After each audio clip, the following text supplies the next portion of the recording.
4 years after the release of the legendary tell-all book Revenge, the master himself is back with Betrayal. Tom Bower has got another one of his bombshell books out. This one is called Betrayal, Power, Deceit and the Fight for the Future of the Royal Family. Meghan was troubled. She didn't want to stay. She was not going to be happy. It was going to end badly. You'll have to read the book. And so the damage started before the wedding. She was dissatisfied. Okay, he's got them. He has got them. The Sussexes, Harry and Meghan, know that they have been rumbled. They detest Tom Bower because of the damage that original book did and because he publishes the truth. The truth for Harry and Meghan is like kryptonite. It literally makes them dissolve. Tom Bower has done it again. His new book, Betrayal, is out, and Harry and Meghan are reportedly furious. Because this time, Bower didn't just scratch the surface. He went all the way in. Dozens of insider sources, explosive claim after explosive claim, and not a single one is easy to dismiss. Here are 10 truth bombs from the book that Meghan and Harry absolutely did not want you to know.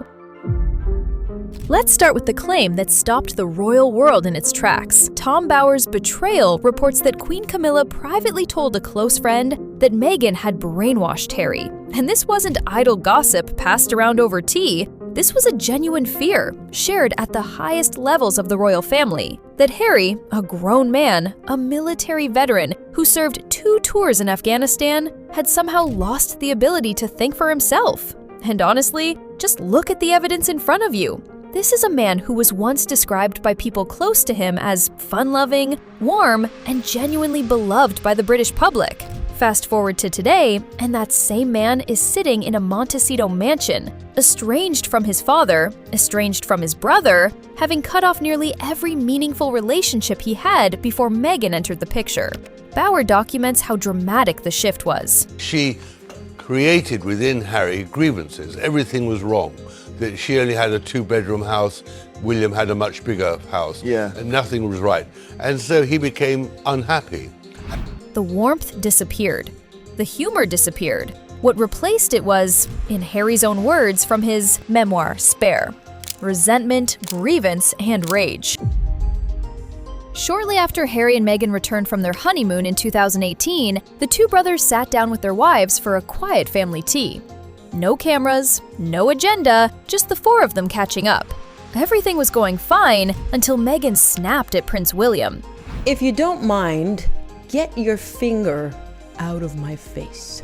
That's what Meghan Markle allegedly snapped at Prince William back in June of 2018. Now, think about who William is for a second. This is the future King of England, a man who had welcomed her into his family with open arms, and she couldn't get through a single afternoon tea without going at him directly? But here's the most shocking part. Harry was sitting right there, watching it all unfold in real time, and he did absolutely nothing. No attempt to calm Meghan down, no defense of his brother, just silence and his teacup. What makes this even harder to swallow is that William had already privately warned Harry before the engagement, told him the relationship was moving too fast. Harry ignored his brother completely, went ahead with the wedding, and then sat there while Meghan proved William right, within months of getting married. After that afternoon, William made a decision. He steered clear of Meghan, and increasingly of Harry too. And honestly, after everything that happened at that tea, who could blame him? The One Young World Summit, a global leadership conference. Young people flying in from across the world, genuinely there to be inspired about making a difference on the planet. Meghan was given a platform, a big one. And according to Bower's Betrayal, serialized in the Times, she walked up to that podium and used it entirely for herself. She threw out the summit's theme and spent 10 minutes talking about her own rise to fame, her own doubts, her own journey. We're a very fine organization, a charity which helps young people become leaders. Wanted her to make the keynote speech encouraging the 1,000-odd young people in the hall to become leaders. Instead, all she did was talk about herself and all her own troubles and aspirations. In a speech that was supposed to be about empowering the next generation and about charity, She used the word I nearly 50 times. Proof that I was there. And proof that I belonged. Because the truth was, I wasn't sure that I belonged. I was so nervous. I doubted myself, and I wondered if I was good enough to even be there, if what I was doing in the world. Now, here's what makes this moment so telling. Ella Robertson, daughter of the summit's own co-founder, was operating the auto cue. She read through Meghan's script before she went on, and her reaction, according to Bauer, was just 3 words. She's fucked it. When the co-founder's own daughter has that reaction to your charity speech, you've missed the room entirely. This is the thread that runs through the entire book, and once you see it, you can't unsee it. Bauer's central argument about Meghan is this. She never actually wanted to be a royal. She wanted to use being a royal. According to his sources, she saw the monarchy not as an institution to serve, but as a launchpad, a platform to build global influence in media, fashion, and culture. A member of the establishment, which I describe in the book, a very famous person, was trying to help Meghan understand the chores and duties and responsibilities of being a member of the royal family, and reported back to the palace that Meghan was going to be trouble, that she had no intention. And the moment she realized that Harry's path to the throne was essentially non-existent, making her path to becoming queen equally impossible, the royal family stopped being useful to her. So she left, and Harry came with her. Critics quoted throughout the book put it bluntly. What was presented to the world as a principled stand against racism and institutional cruelty looked, from the inside, like something far more calculated. Less royal service, more a relentless, never-ending Hollywood PR operation. When Princess Catherine was scheduled to appear at the Royal Variety performance, one of the most photographed royal events of the year, Meghan's team reportedly spotted the date on the calendar, and then timed the release of her Netflix trailer to drop on the exact same day. According to Bauer, this was not a scheduling coincidence. It was a calculated strategy, designed to pull cameras, headlines, and social media attention away from Catherine and back toward Meghan, at the precise moment the spotlight was pointing elsewhere. Bauer's assessment of why they did it is sharp. By this point, the Sussex brand was running on fumes in Hollywood. The big deals were shrinking, the cultural relevance was fading, and moves like this, he argues, weren't the actions of a confident global brand. They were the actions of people desperate to stay in the conversation at any cost. Here is something Harry has reportedly never said out loud, but according to Bauer, it keeps him up at night. When Prince William eventually becomes king, Harry is terrified he will do to him exactly what King Charles did to Prince Andrew, strip him of his titles entirely. Think about the weight of that fear for a moment. Harry walked away from his country, his family, his role, his security, his entire life as he knew it, and he could end up with nothing to show for any of it. No Duke of Sussex title, no HRH, no formal standing, just a man with royal blood and a Californian address. Bauer describes Harry as someone caught between 2 worlds, fully belonging to neither. The royal world he abandoned, and the celebrity world that hasn't quite accepted him either. In plain terms, it's the royal equivalent of getting permanently removed from the family group chat, except with global consequences and no way back in.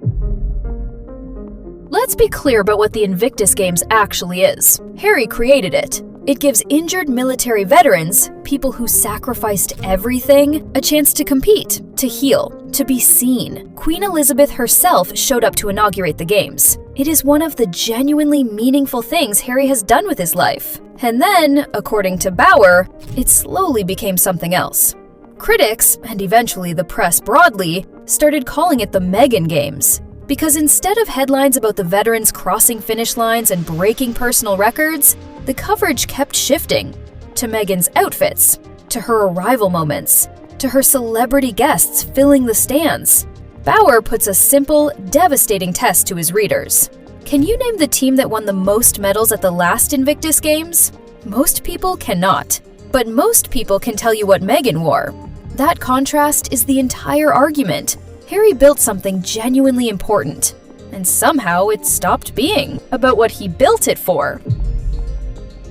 Kevin Costner hosted a charity event. a genuine, good cause gathering designed to raise money and awareness for people who actually need it. The previous year, Meghan wasn't interested, didn't show up, didn't even acknowledge it. The event simply wasn't on her radar. Then her relevance started slipping. The deal started shrinking. The headlines started going elsewhere, and suddenly, she appeared.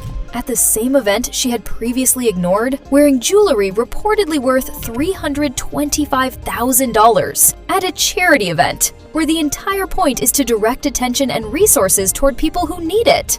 Well, fun fact, Meghan wore reportedly $300,000 worth of jewelry to this event. Charity events are designed to shine a spotlight on those in need, but Meghan's dazzling display drew attention away from the cause and onto her wardrobe. For someone who talks so much about compassion and equality, critics are arguing that the optics feel... Bauer's reading of the moment is straightforward. This wasn't a sudden awakening of philanthropic spirit. This was someone who had previously decided this event wasn't worth her time, until staying visible became the priority. The $325,000 in jewelry was just the most visible part of the calculation.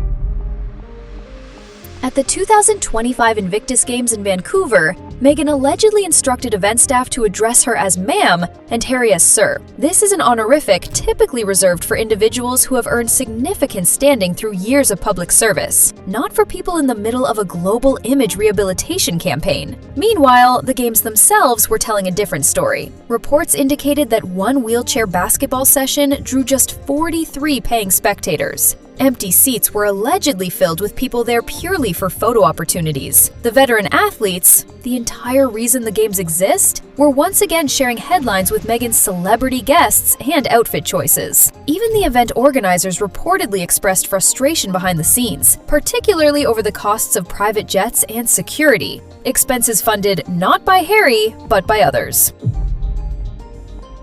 And finally, the long game.